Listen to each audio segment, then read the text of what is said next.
আরে আরে আরে মশাই, হাতটা ছাড়ুন, হাতটা ছাড়ুন, গেল যে। ও, হাতখানা দফা রফা হয়ে গেল। ও, আপনারা দুই বন্ধু যে ভদ্র গুন্ডা তা আমি জানি মশাই, জানি। কুস্তিতে বক্সিং এ চ্যাম্পিয়ন হয়েছেন, তাও খবরের কাগজে পড়েছে। কিন্তু যত তাল আমার উপরেই কেন, একটু বলতে পারেন? আমি কি জামিলা নদীর মোহনদ্বীপের ছেলে ধরা? কি রবীন বাবু, মুখ টিপে হাসা হচ্ছে কেন? আসুন, আপনিও এগিয়ে আসুন, আসুন না। অ্যাকশন বলে গর্জন করে আমার আড়াই হাতখানাও ভেঙে দিন না। ওহ, আর কিছুক্ষণের অপেক্ষা মাত্র।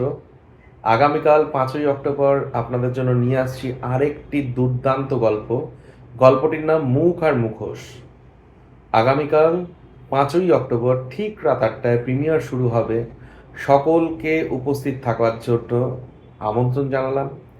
আশা করি কথাটি রাখবেন এবং উপস্থিত থাকবেন আমাদের সাথে গল্পটির প্রিমিয়ারে। গল্পটি শুনে অবশ্যই জানাবেন কেমন লাগলো। শুভরাত্রি।